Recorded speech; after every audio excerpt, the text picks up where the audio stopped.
Gloire à Dieu. Je vous invite à vous asseoir. Est-ce que vous avez envie de dire gloire à Dieu ce matin? Amen.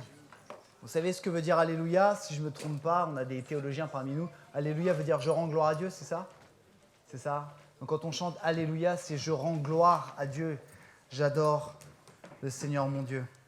Soyez les bienvenus pour ce dimanche de Pâques, que vous soyez juste de passage ou que vous veniez régulièrement. Nous avons vraiment à cœur d'accueillir chaque personne, et si vous nous suivez sur la chaîne YouTube, soyez également les bienvenus. Et sans plus tarder, je voudrais qu'on puisse aller dans ce que le Seigneur il veut partager avec nous. Est-ce que vous croyez que à chaque fois que l'Église se rassemble, Dieu a quelque chose de prévu pour son peuple? Alors ça ne veut pas dire que le dimanche, on dit à chaque fois que l'Église, mais à chaque fois que là où 2 ou 3 sont réunis, peut-être sur un groupe de prière par WhatsApp, sur un groupe de maison, le dimanche, même en semaine, Dieu a quelque chose de prévu pour son Église. Parce qu'il veut que son Église, elle grandisse. Il nous a sauvés, pas juste pour nous sauver, il nous a sauvés parce qu'il nous aime, mais il souhaite que nous puissions grandir. Et le titre de l'exhortation de ce matin s'intitule « Que faisons-nous aujourd'hui avec le sacrifice du Seigneur Jésus ?» Vous savez, c'est le dimanche de Pâques aujourd'hui, et dans beaucoup d'églises, en tout cas dans beaucoup d'assemblées, c'est l'occasion de prêcher sur le sacrifice et la résurrection de Jésus. Qui est convaincu que Jésus est mort sur la croix, mais qu'il est ressuscité? Amen. Vous êtes convaincus de ça? Amen. Souvent on le dit, mais on ne s'est pas vraiment posé la question. Et Fabrice a fait une espèce d'introduction ce matin, et merci Seigneur, merci Saint-Esprit pour tout ce qui a été fait ce matin, parce que ça introduit ce que vraiment le Seigneur veut nous partager. Fabrice parlait de comment a été instaurée la fête de la Pâque. Effectivement, la fête de la Pâque, c'est la fête chrétienne où Jésus a été crucifié sur la croix. Mais avant ça, la fête de la Pâque existait déjà. Si vous allez fouiller dans l'Ancien Testament, alors l'Ancien Testament, c'est la première partie de la Bible qu'on n'aime pas lire. Vous savez, avec des livres très compliqués. Si vous allez fouiller là-dedans, en fait, la fête de la Pâque s'appelait avant la fête des pains sans levain. La fête des pains sans levain, vous savez ce que c'est le levain? Il y a des mangeurs de pizza ici? Dieu vous bénisse. Et Dieu a instauré avec le peuple d'Israël, c'est juste un petit quart d'heure culture, Dieu a instauré la Pâque, donc qui s'appelait la fête des pains sans levain, le soir, juste avant que le peuple d'Israël sorte d'Égypte.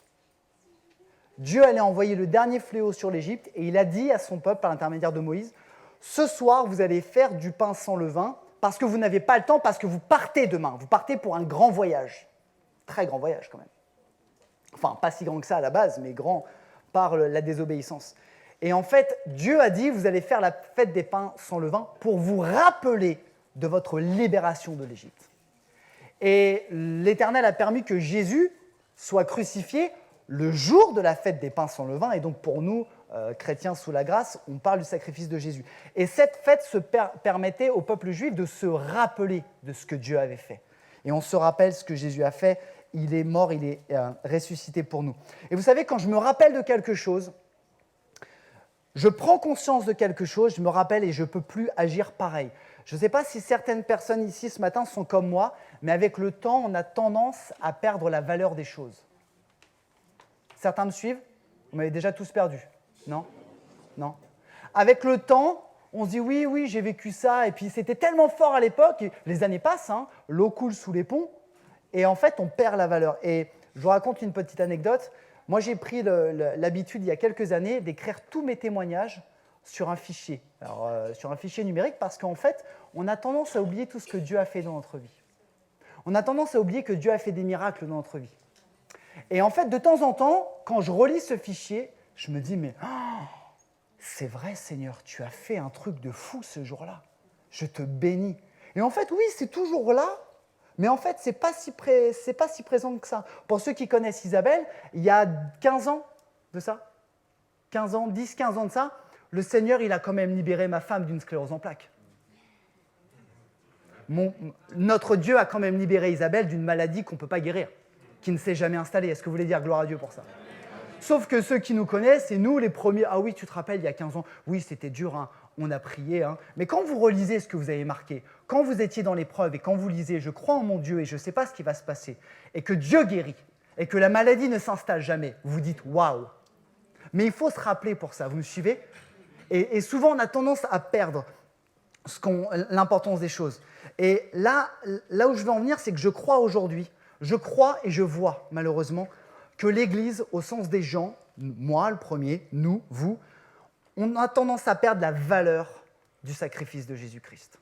On a tendance à perdre la valeur et le poids du sacrifice de Jésus. Vous savez, on parle du sacrifice de Jésus, on en parle, hein. On dit à nos enfants, tu sais, Jésus, il est mort sur la croix pour nous sauver. On le remercie. Merci Seigneur Jésus pour ton sacrifice à la croix. On dit plein de choses. Mais est-ce qu'on se rappelle vraiment le poids de ce sacrifice ?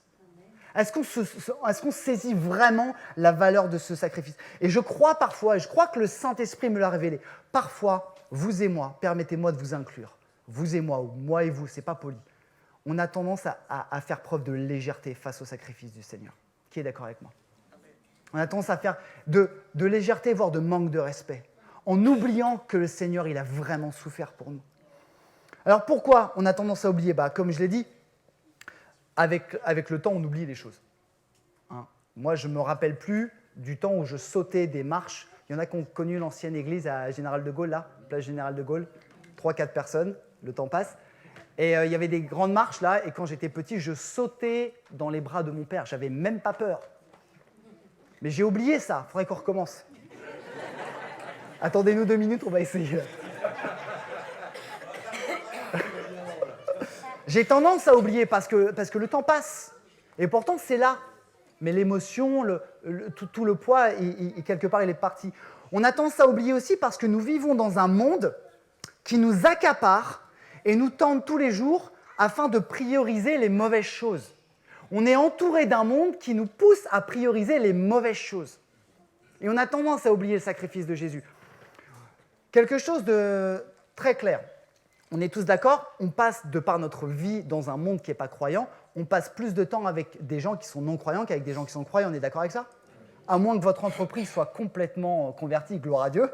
Mais on est d'accord. Qui travaille ? Ok. On est d'accord, on travaille 35, 40, 50, 60, 70 heures et on passe la majorité du temps avec des gens qui malheureusement ne croient pas en Jésus. On est d'accord ? Forcément, c'est logique. Quand on passe du temps avec des gens qui ne croient pas, on est accaparé par des choses de personnes qui ne croient pas. Et je passe le dimanche avec les frères et sœurs, je loue le Seigneur, j'ai mon petit groupe dans la semaine, j'ai mon groupe de maison là. Et puis le reste de la semaine, je parle de quoi ? Des présidentielles et de l'Ukraine. Et donc dans ma tête, c'est les présidentielles et l'Ukraine. Et pourtant, Jésus-Christ, il est mort pour moi. Il a sacrifié sa vie et il me demande de faire des nations des disciples. Mais dans ma tête, il y a les présidentielles, l'entre-deux tours, le débat de mercredi 20h, on prépare les pop-corn, qui va gagner ? Moi, je sais qui va gagner, c'est Jésus. Je vous ai eu un.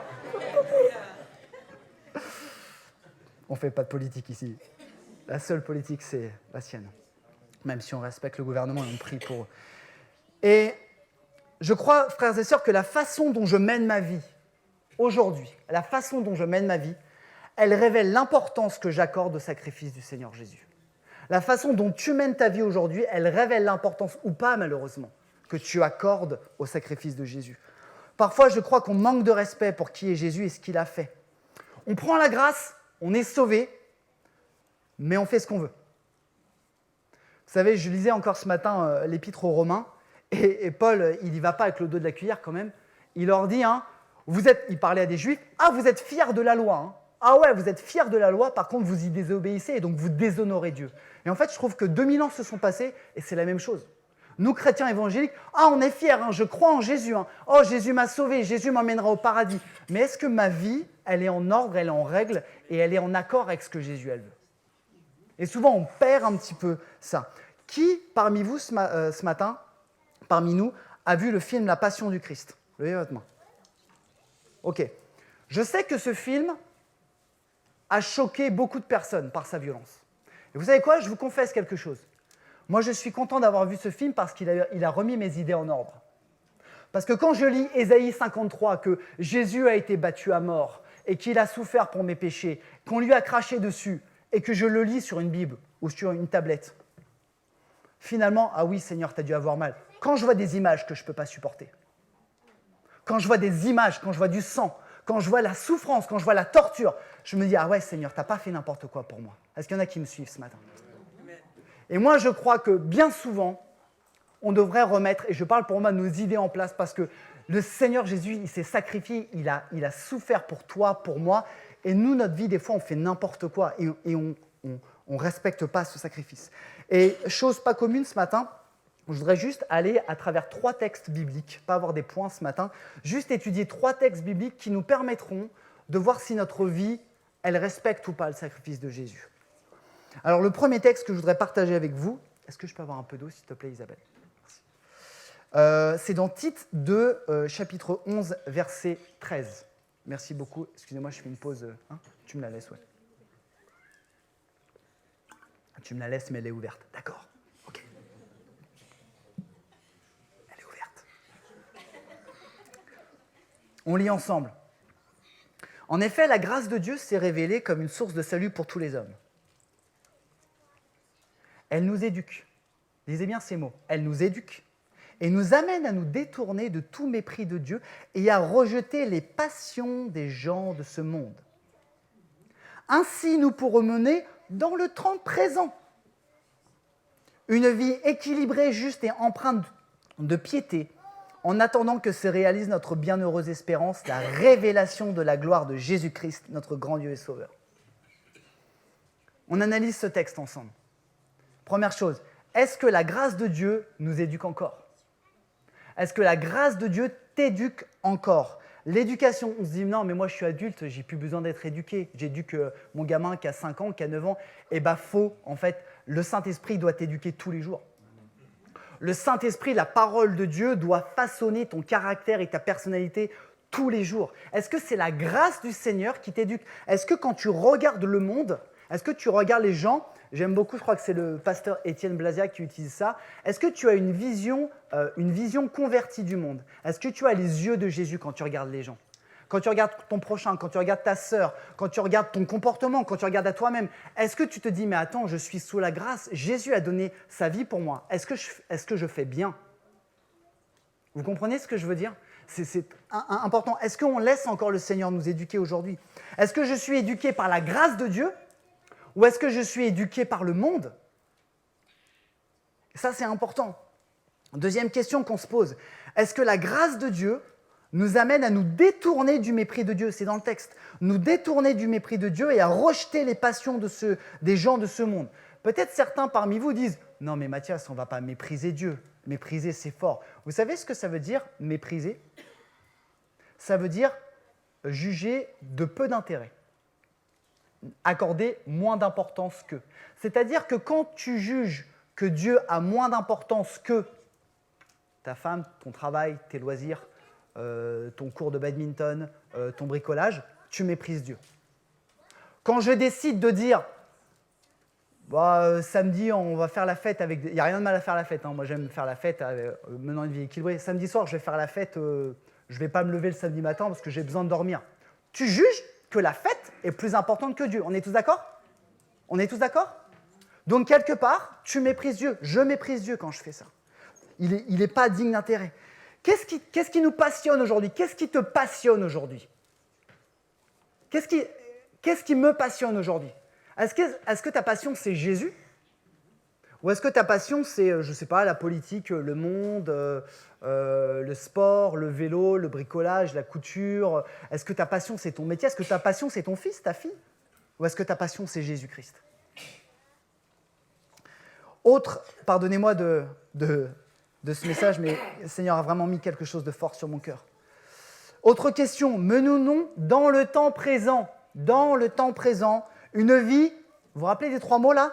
Équilibrée, juste et empreinte de piété. Équilibré, juste et empreinte de piété. Équilibré, ça veut dire quoi? Équilibré, quoi. Hein? On est d'accord? Équilibré, ça veut dire équilibré. C'est-à-dire, pas dans les extrêmes. Pas dans les extrêmes sur ton travail. Pas dans les extrêmes sur la nourriture, sur l'alcool, sur la télé, sur tout ce qui t'éloigne de Dieu. La parole, vous savez, là, j'aime la parole de Dieu. Il y en a qui aiment la Bible. Il y en a qui aiment la Bible ici. J'aime énormément la parole de Dieu parce que la Bible, elle dit qu'on peut et on doit jouir de la vie. Malheureusement, ceux qui disent que si tu veux pratiquer la parole de Dieu, tu t'enfermes à double tour chez toi et tu bois de l'eau et du pain rassis, malheureusement, je crois qu'il y a quelque chose qu'ils n'ont pas compris. Moi, je serais très malheureux s'il fallait manger du pain rassis, il ne fallait pas manger de la pizza, je serais très malheureux. Mais la parole de Dieu, elle dit qu'on doit jouir de la vie sans déséquilibre. Regardons un peu à nos vies. Est-ce que des fois, on n'a pas des vies un peu déséquilibrées? Une vie juste, ça veut dire quoi une vie juste? C'est juste par rapport à ce que la parole de Dieu, elle dit. Ce qui est cohérent par rapport à la parole. On ne va pas en parler un quart d'heure ce matin, on connaît tous la parole de Dieu et ce qu'elle dit. Est-ce que ta vie, elle est juste par rapport à la parole de Dieu? Est-ce que ta vie est empreinte de piété? C'est un peu un mot has-been, ça, la piété. Ça fait un peu film chevaleresque, c'est un chevalier pieux. Ça fait un peu ça. Moi, piété, je ne savais pas ce que ça voulait dire. Vous savez ce que veut dire le mot grec pour piété? Respect de Dieu. Respect de Dieu. Est-ce que je respecte Dieu? Est-ce que ta vie, est-ce que ma vie, elle respecte Dieu? Est-ce qu'elle est pieuse? Une dernière question sur ce premier texte, et moi je me la suis beaucoup posée. Est-ce qu'on attend le retour de Jésus? Merci Ghislaine. C'est ma souffleuse. Est-ce qu'on attend le retour de Jésus ou est-ce qu'on attend la retraite? Non mais sérieusement, est-ce qu'on attend la retraite? Est-ce qu'on attend la mort physique? Est-ce que dans ton intellect, et frères et sœurs, ce que je vous dis ce matin, pardonnez-moi si je le dis avec maladresse, ce que je vous dis, je me le suis posé à moi. Est-ce que dans ton esprit, tu as déjà envisagé et attendu le retour de Jésus-Christ en disant « Seigneur, j'aspire ardemment à ce que tu reviennes chercher l'Église avant que la retraite passe à 72 ans. » Je préfère vous préparer. Tribulation. Sérieusement. Un jour, il y a quelques années, j'étais dans un groupe de maison à l'église et on parlait de ce on désirait le plus, chacun partager. Je vous encourage d'ailleurs à faire partie de nos groupes de maison tous les troisièmes jeudis du mois. Et il y a une sœur qui partage quelque chose qui m'a marqué, mais je me dis, elle a tellement raison. On parlait, moi je veux plaire à Dieu, moi je veux une vie épanouie, je veux pouvoir avoir un travail. Et la sœur, elle dit, moi ce que j'aspire vraiment, ce que je veux au plus, c'est je m'attends au retour de Jésus, quoi. Première réaction, ouais, ça fait la spirituelle, quoi. On l'a tous, cette réaction. Et en fait, je me suis dit, mais la Bible, elle nous enseigne à aspirer après le retour de Jésus. Est-ce qu'on attend le retour de Jésus? Ou est-ce que tu dis, bon, moi, le plus tard possible, je vais fermer les yeux, dans la tombe, ça sera comme 2 minutes, puis le Seigneur, il me ressuscitera. C'est trop facile, ça. C'est vraiment tellement important. Vous êtes toujours avec moi ce matin? Par le sacrifice de Jésus-Christ, mes amis, par le sacrifice de Jésus, Dieu nous a fait grâce et a changé notre vie future et actuelle. Mais la question qu'on se pose ce matin, c'est qu'est-ce que tu fais de ta vie actuelle? Qu'est-ce que tu fais de ta vie actuelle? Vous savez, mon papa dit toujours, la miséricorde, c'est ce que tu mérites et que tu n'as pas. Non, c'est ce que tu ne mérites pas et que tu as. Et la grâce, allez, tu m'as embrouillé. La grâce, c'est ce que tu ne mérites pas et que tu as. La miséricorde, c'est ce que tu mérites et que tu n'as pas, c'est ça? Vous viendrez me voir à la fin du culte si vous n'avez pas compris. Dieu nous fait grâce, il nous donne quelque chose que nous ne méritons pas. Est-ce que je peux avoir un amen de ceux qui le croient? Est-ce que vous croyez que moi, Mathias, est-ce que vous croyez que je ne mérite pas la grâce? Amen? Ouais, vous êtes sympa. Hein? Oui, merci. Trahi par son propre fils. Et Dieu nous donne la grâce. Et qu'est-ce qu'on fait de ça? Dieu nous fait un cadeau. Et qu'est-ce qu'on fait de ce cadeau? C'est ça. Deuxième texte, Luc 24, le temps que ça s'affiche. On parle un peu du contexte.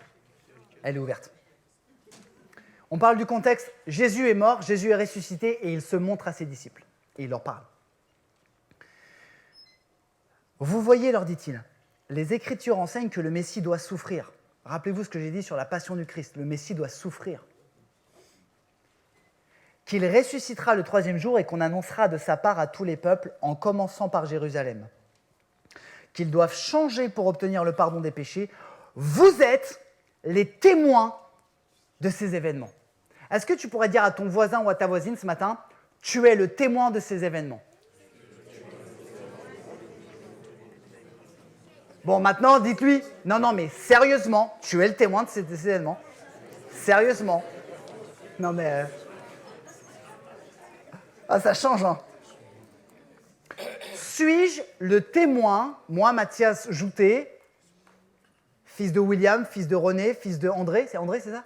Non, un grand-père? Bon, je fais comme dans la Bible, fils de, fils de, fils de, fils de, ok? Suis-je, moi, Mathias Joutet, le témoin de Jésus-Christ?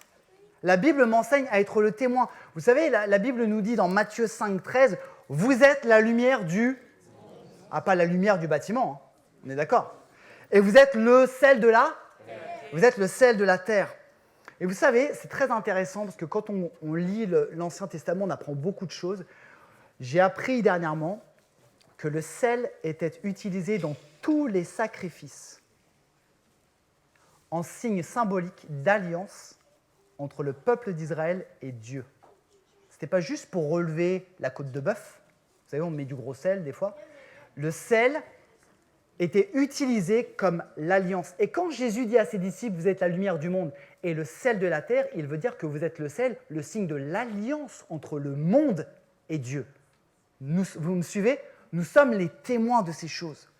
Suis-je le sel de la terre? Est-ce que je suis une occasion d'alliance entre le monde et Dieu? J'ai lu une enquête récemment qui disait qu'un chrétien français sur deux, un petit peu plus, je crois que c'était 60%, a déjà parlé de sa foi au travail. Amen. Merci. Amen. C'est bien, mais ça ne suffit pas. Hein. Vous savez quoi? Parler de ta foi, parler de ma foi au travail, ne sauvera pas tes collègues. On est d'accord? C'est une première chose. C'est une première chose. Mais dire, ouais, je suis chrétien évangélique, je crois en Jésus. Bon, ok. Ça ne suffit pas. Sommes-nous les témoins? Est-ce que dans notre conscience, dans notre idée, on prie pour peut-être un jour prier pour un collègue? Est-ce que je vous choque quand je dis ça? Est-ce que je vous choque? Est-ce qu'on a déjà prié pour que, je ne sais pas, peut-être on a une occasion de témoigner, de prier pour quelqu'un, pour témoigner pour notre patron, amener notre patron, notre patronne, notre collègue à Jésus, et pas forcément à l'Église. Bien sûr, ça passe par l'Église, mais on peut amener nos collègues à Jésus. Sommes-nous le sel de la terre? Pensez-vous que ça suffira juste de dire qu'on est chrétien pour être le sel de la terre? Bonjour, je suis chrétien. Ben non, mais soyons honnêtes. On est tellement heureux quand on a osé dire à nos collègues, on a osé dire, qu'est-ce que tu fais le dimanche matin? Tu fais quoi? Ah, tu vas à l'église? Oui. Ah, on est en retard à la réunion, là on y va? Est-ce qu'on n'est pas un peu comme ça? Alors bien sûr, me faites pas dire ce que j'ai pas dit. Menons une vie équilibrée. Hein. Commençons pas à débarquer au bureau avec un crucifix en disant je te bénis, toi t'es perdu. Toi, t'es perdu, t'iras en enfer, super. Direction du Saint-Esprit, non, bien sûr, prions pour que le Seigneur nous conduise. Mais à un moment donné, si nous voulons être le sel de la terre, il faut que nous puissions agir avec puissance. Amen. Et ça, c'est tellement important. Je parle des collègues du travail, je parle des voisins, des frères et sœurs qui sont retraités, de vos amis, des gens que vous côtoyez quand vous faites vos activités. Dernier texte, Galates 6, 7.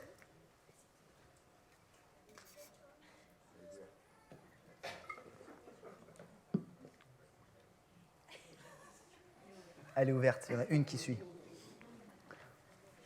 C'est un texte qui est très difficile et qui est très dur. Préparons-nous, parce que parfois la parole de Dieu, elle est très dure. Mais j'aime la parole de Dieu, parce qu'elle nous remet dans le bon chemin.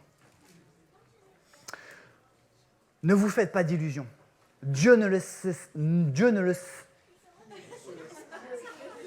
Mélinda, tu peux le dire pour moi, s'il te plaît? Merci, Mélinda, de m'avoir secouru. On récolte ce que l'on a semé. Celui qui sème pour satisfaire ses propres désirs d'homme, livré à lui-même, récoltera ce que produit cet homme, c'est-à-dire la corruption.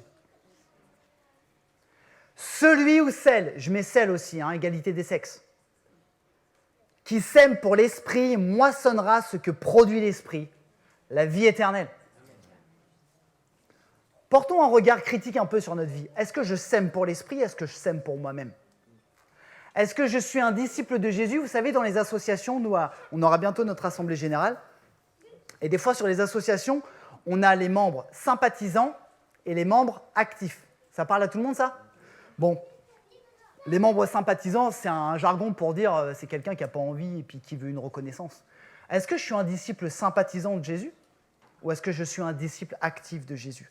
Est-ce que je sème pour moi? Est-ce que je sème pour l'esprit? Est-ce que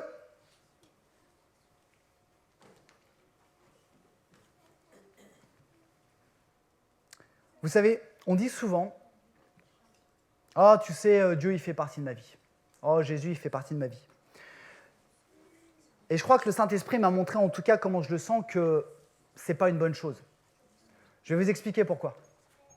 Quand tu dis, et je ne veux pas jouer sur les mots, quand tu dis oh, « Dieu fait partie de ma vie », en fait, tu le mets comme une chose importante ou pas, parmi d'autres qui fait partie de ta vie.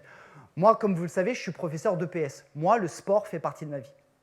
Je pratique parce que je suis convaincu, j'enseigne le sport. Je suis enseignant, l'enseignement fait partie de ma vie. On est d'accord? Je ne peux pas dire Jésus fait partie de ma vie. Par contre, je peux dire Jésus, c'est ma vie. Ma vie, elle est pour Jésus. Vous voyez ce que je veux dire? Pardonnez-moi si certains pensent que je joue sur les mots, mais je ne joue absolument pas sur les mots. Jésus ne veut pas faire partie de ta vie. Jésus, il veut être le centre de ta vie. Il veut que tout le reste gravite autour de Jésus. Le boulot, les loisirs, le tourisme, le sport. Il veut que tout gravite autour de lui et il ne veut pas que lui-même gravite autour de toi.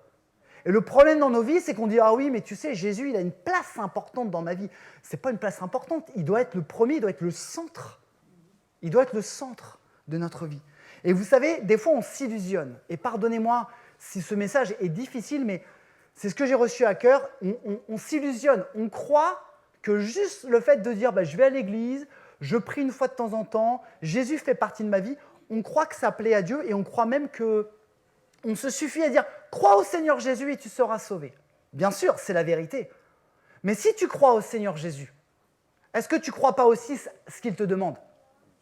Est-ce que tu ne crois pas aussi que la mission qu'il te donne est plus importante, et qu'il me donne, est plus importante que ton désir le plus cher? Je partage quelque chose. J'ai échangé dernièrement avec une sœur de l'Assemblée. Je nommerai pas son nom, mais c'est une sœur qui est très sensible aux rêves prophétiques et à plusieurs reprises, elle a fait un rêve et elle a voulu me le partager. Et ce rêve est venu confirmer ce que moi je ressens dans mon esprit, ce que le pasteur aussi William il ressent dans son esprit. Elle me disait, je ne vais pas aller dans les détails, mais elle me disait « Mathias, écoute, ça fait plusieurs fois que je fais un rêve. Voilà, clairement, on voit que c'est la fin du monde. Et à un moment donné, c'est le retour du Seigneur. » Attendez, avant de dire Amen, attendez la suite. Mais merci d'avoir dit Amen, François. Et c'est le retour du Seigneur, et à un moment donné, il y a des gens qui sont partis, et il y a des gens qui ne sont pas partis, et elle me dit même dans certains rêves, moi je ne suis pas parti. Et là, je commence à flipper.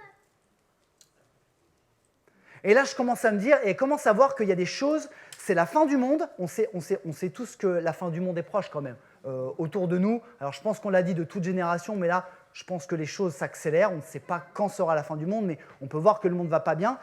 Et cette sœur me dit, je sens qu'il y a tellement de personnes qui pensent être prêts, qui pensent attendre le retour de Jésus, et qui ne le sont pas. Et je voudrais partager le rêve prophétique de cette sœur, parce que je crois qu'il est vrai, et je crois que c'est un avertissement pour l'Église. Je crois que c'est un avertissement. On ne peut pas, si on se déclare disciple de Jésus-Christ, vivre une vie chrétienne pitoyable. Pardonnez-moi si je vous choque. L'Esprit met sur mon cœur quelque chose de fort.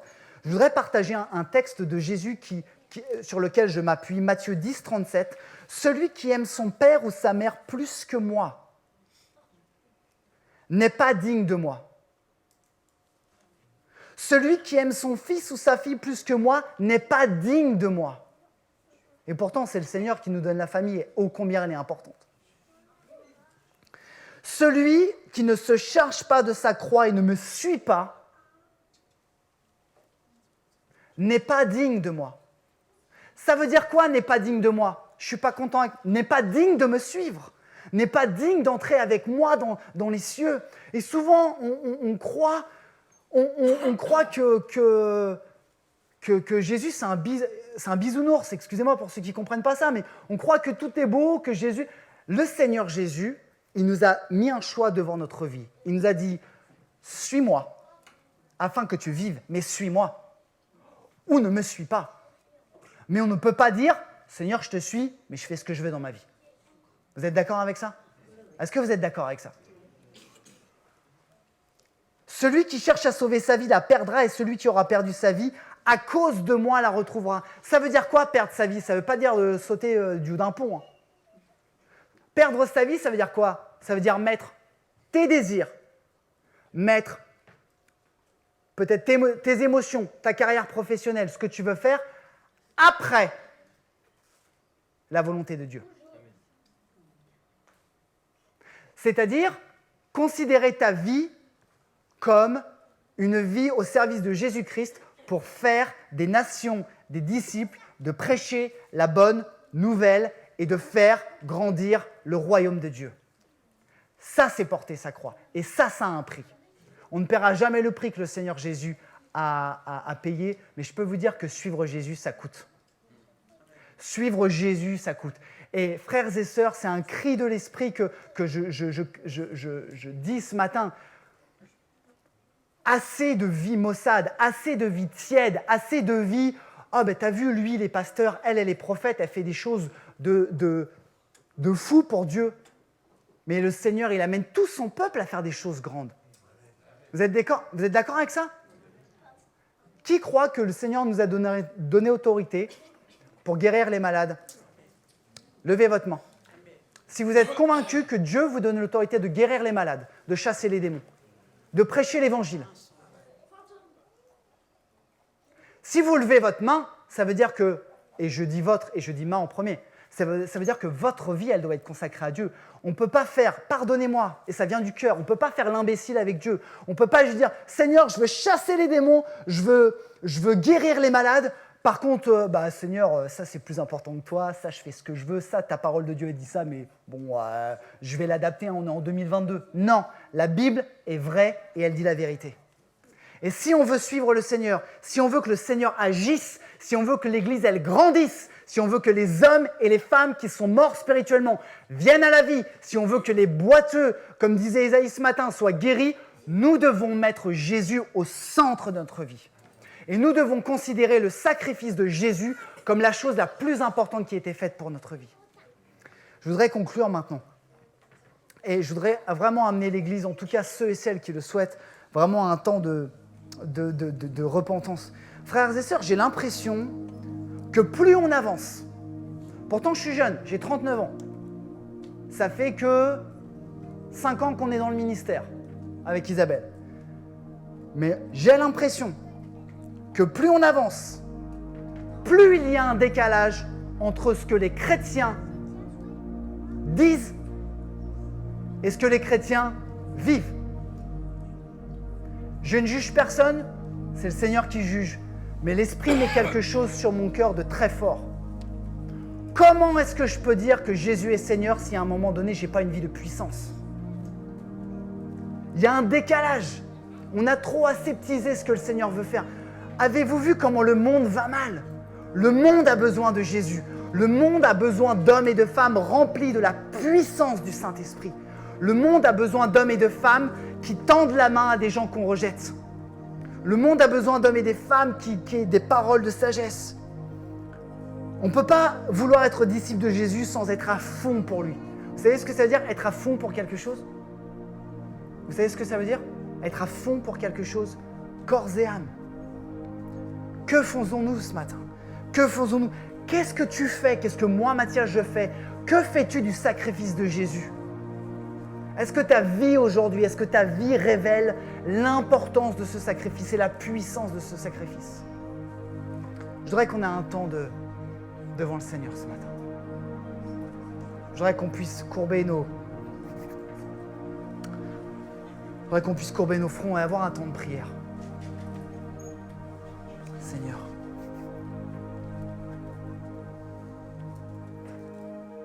Pardonnez-moi si j'ai été maladroit ce matin, mais le Saint-Esprit a tellement appuyé sur mon cœur.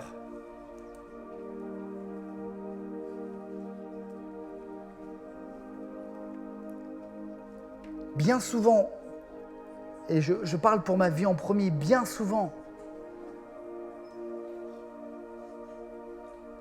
Nous méprisons le sacrifice de Jésus par notre vie tiède.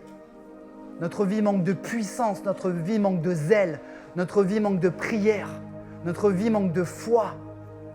On laisse la chair, notre vieille nature revenir et on dit c'est pas grave, Dieu il me pardonne. Mais Dieu il veut que nous excellions pour lui parce que nous sommes ses disciples.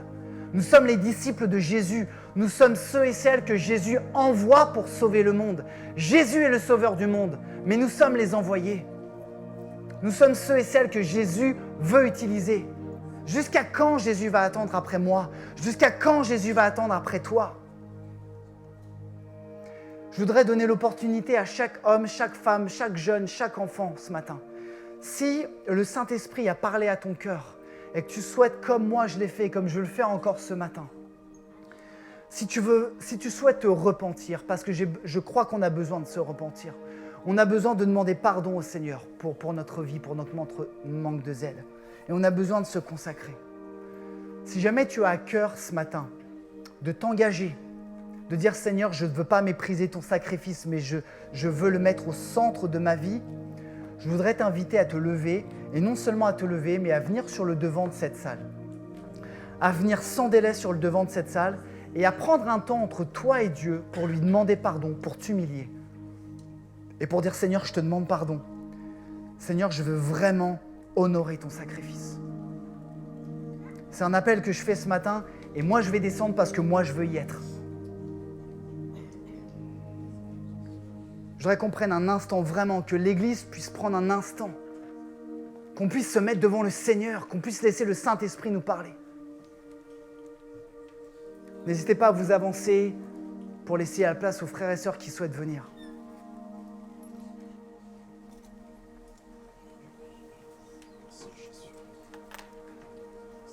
On s'avance en signe de repentance. On s'avance pour dire « Seigneur, je ne veux pas une vie pitoyable avec toi. Je veux vivre ce que tu me promets. » N'hésitez pas à vous avancer, n'hésitez pas à vous décaler. Laissez-les. Décalez-vous, merci. Prenons un temps avec le Seigneur. On ne va pas prier avec vous, l'équipe pastorale, les frères et sœurs aussi de l'équipe pastorale qui sont là, et moi je vais être là aussi. Juste prendre un temps à part avec le Seigneur.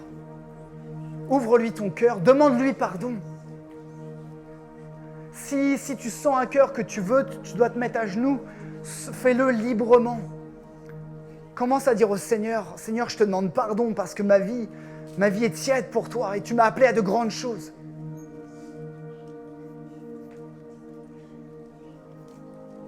Seigneur, prenons ce temps avec le Seigneur. Prenons ce temps.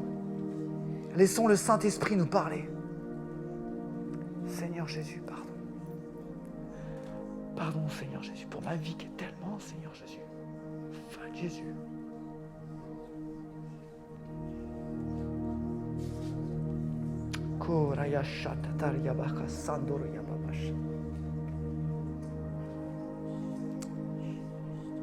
Laissez le Saint-Esprit vous parler ce matin. C'est un temps de consécration. Jésus est ressuscité. C'est un temps de consécration.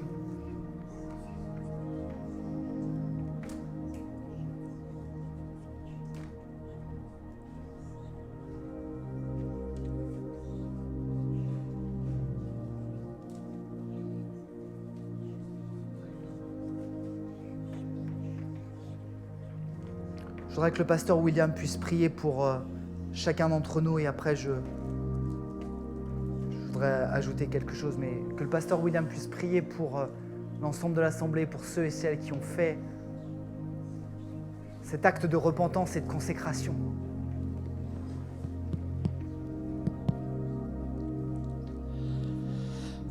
Seigneur Jésus.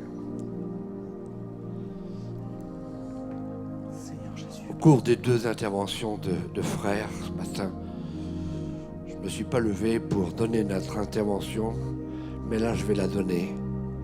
Seigneur Jésus, pardonne-moi. On a entendu parler des souffrances de Christ. C'est un jour où nous célébrons aussi la résurrection. Mais Dieu est en train de dire, sors de ton tombeau. Parce que j'ai vaincu la tiédeur. j'ai vaincu cette tiédeur, j'ai vaincu les hésitations, j'ai vaincu la lâcheté, j'ai vaincu la tristesse, j'ai vaincu la culpabilité. Je t'ai racheté. Et quelquefois, le diable nous amène à rester dans notre tombeau et à ne plus porter des fruits. Comme on l'a entendu, Dieu nous appelle à porter de grands fruits, de faire de grandes œuvres, non pas pour être supérieur aux autres, mais pour faire sortir d'autres personnes du tombeau de la mort. Nous sommes là tous maintenant ensemble, même ceux qui sont restés dans les rangs. On veut s'offrir à Jésus. Seigneur, pardonne nos offenses. Comme nous aussi nous pardonnons à ceux qui nous ont blessés.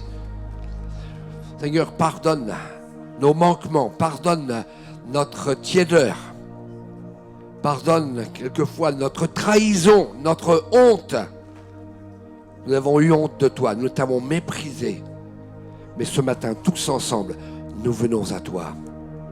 Et comme ce chant, tu nous prends par la main et tu nous sors de ce tombeau et tu nous donnes une vie glorieuse, une vie victorieuse, une vie de gloire pour Jésus.